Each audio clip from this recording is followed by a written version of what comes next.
Awal mulanya saya di PMB UM Bandung itu tahun 2017. 2016 dibuka, kemudian membuka mahasiswa baru itu mendapatkan mahasiswa 58 orang. Dan karena memang waktu yang mepet setelah keluar izin dengan waktu perkuliahan yang akan dimulai. Oleh karena itu, tim yang perintis awal, mereka promosi dengan menggunakan kolega-koleganya dan juga kekuatan jaringan Persyarikatan Muhammadiyah. Sebetulnya ekspektasi mahasiswa baru ke UM Bandung tentunya memiliki ekspektasi yang besar. Tapi memang kampus sementara yang ada di Palasari pada saat itu memang tidak sebesar kampus yang saat ini sudah berdiri dengan 14 lantai. Dan pada saat itu memang ekspektasinya terhadap bagaimana mendapatkan kualitas pengajaran dan pelayanan yang baik, seperti halnya kampus-kampus Muhammadiyah yang sudah besar dan sudah maju dan unggul. Setelah tahun pertama itu selesai, ya mendapatkan mahasiswa angkatan pertama itu 58 orang, ya saya sebetulnya itu sebagai konsultan marketingnya gitu, dan juga sekaligus membantu secara langsung memegang PMB-nya dari tahun 2017 itu, yang alhamdulillah ada kenaikan yang signifikan dari 58 kemudian mendapatkan 300 mahasiswa di tahun 2017. Itu peningkatannya 600% kurang lebih gitu. Dan itu juga di mana di awal-awal rintisan itu saya membangun digital marketing promosi itu untuk kebutuhan perguruan tinggi. Ya, membangunlah media sosial, Instagram, YouTube, kemudian dan lain sebagainya. Dan itu dijadikan sebagai platform UM Bandung untuk mensiarkan promosinya itu sendiri, baik itu yang berbayar atau yang tidak berbayar.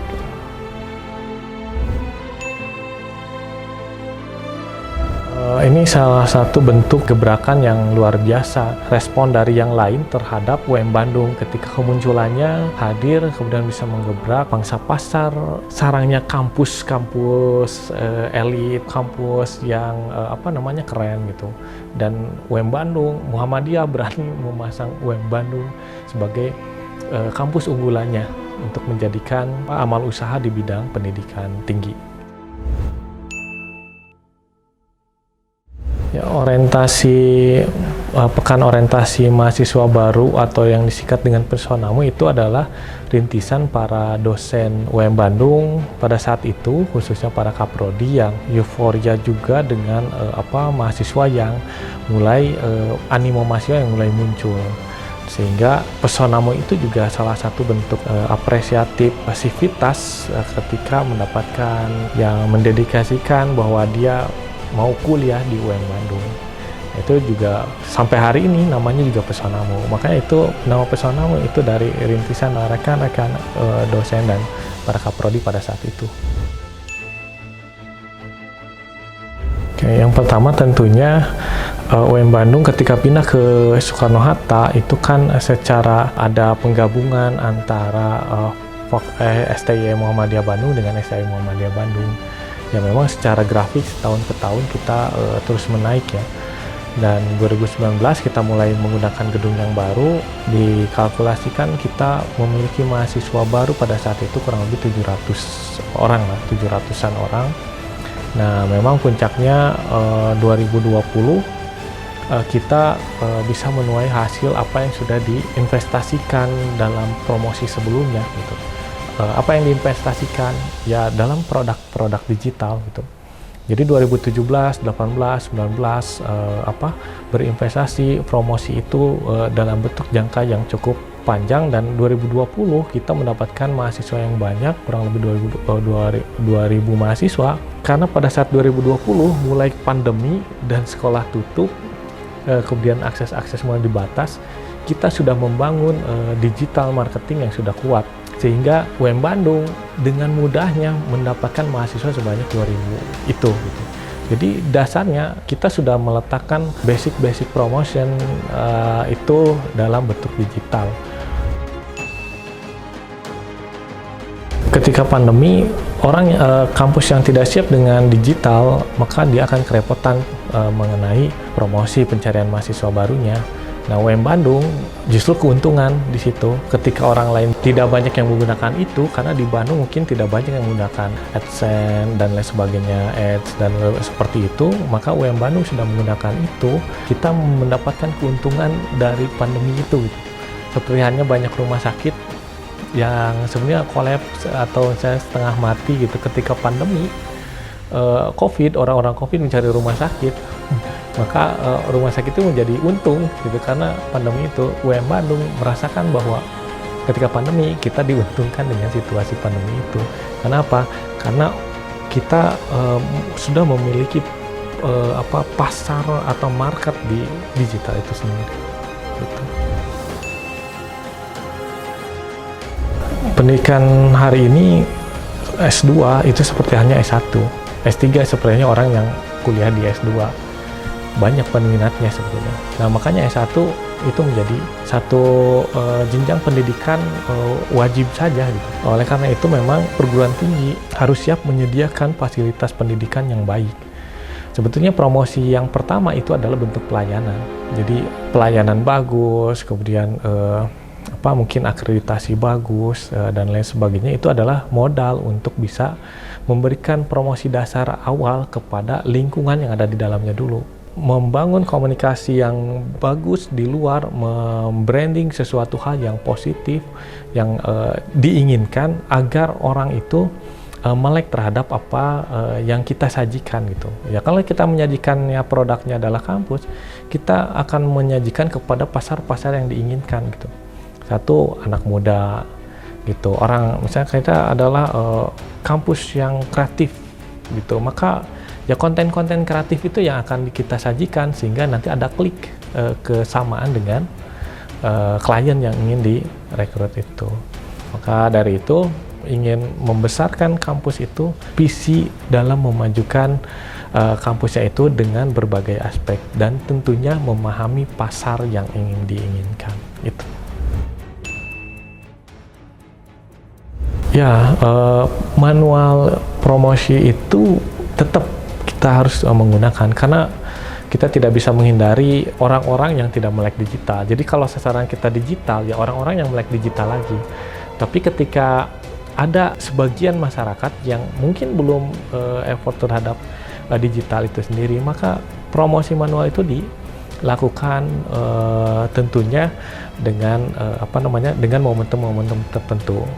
Karena promosi itu yang susah itu adalah memanfaatkan momentum promosi, di mana kita bisa promosi ke sekolah, kapan kita memperkenalkan kepada orang tua, kapan kita memperkenalkan kepada siswanya langsung. Dan promosi secara jadul lah ya, dan itu tetap masih digunakan. Kenapa? Karena basic promosi harus di situ. Nah, kenapa didukung dengan digital? Karena memang hari ini sudah ada konvergensi media, apa yang tidak harus dilakukan secara manual, kita kembangkan di digital. Dan memang digital mungkin akan lebih bisa dijangkau dengan ruangan yang sempit saja. Untuk 1 atau 2 ruangan kita bisa menjangkau orang-orang yang ada di Sumatera, Kalimantan, Sulawesi. Hanya dengan 1 jari saja kita mengklik, kita bisa mentargetkan orang-orang yang kita inginkan di luar kota Bandung. Ya, dalam menghadapi resesi global ini yang katanya di 2024 akan terjadi, sebetulnya memang hari ini itu udah mulai menunjukkan bahwa akan ada resesi secara tidak langsung. Mungkin animo masyarakat untuk melanjutkan kuliah akan berpengaruh juga gitu. Satu, mungkin orang kampus-kampus yang menyelenggarakan kelas karyawan mungkin bisa jadi pengaruh. Nah, tapi kalau yang reguler mungkin masih banyak orang tua yang mempersiapkan sejak jauh-jauh hari untuk pembiayaan anaknya di perguruan tinggi nanti. Nah, inilah menjadi sasaran bagaimana perguruan tinggi itu menyasar orang-orang yang memang niat untuk kuliah gitu. Niat secara ekonomi khususnya, dan itu juga bagian penting dari itu. kedua juga mempersiapkan beasiswa-beasiswa yang bisa dijadikan sebagai modal untuk mahasiswa baru untuk mendapatkan akses kuliah di UM Bandung. Terakhir sebetulnya bagaimana kampus mampu melihat market pasar yang akan ditargetkannya nanti. Karena tentunya dengan kondisi ekonomi kalau misalnya ini terjadi, maka populasi orang yang ingin kuliah itu semakin sempit, semakin mengecil. Oleh karena itu, perguruan tinggi harus pandai-pandai berlomba-lomba, tentunya Fastabiqul Khairat, berlomba-lomba dalam kebaikan untuk mendapatkan mahasiswa juga sebanyak-banyaknya dengan kategori-kategori yang diinginkan. Oleh karena itu, perguruan tinggi swasta khususnya akan semakin sulit persaingannya, apalagi di zona yang memang padat sekali dengan perguruan tinggi itu sendiri. Maka kunci pentingnya adalah bagaimana mempersiapkan sedini mungkin untuk mentargetkan pasar mahasiswa baru di tahun berikutnya. Hambatan promosi UM Bandung adalah tentunya kita belum memiliki kepercayaan yang kuat terhadap kualitas dan pelayanan pendidikan, yang itu memang harus ditunjang dengan seluruh stakeholder yang ada di UM Bandung ini.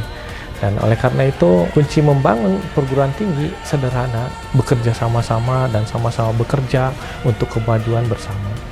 Sebenarnya itu. Dan yang paling penting adalah memiliki visi dan misi yang jelas untuk membangun kampus yang maju, kampus yang besar, dan terakhir tentunya harus bisa solid.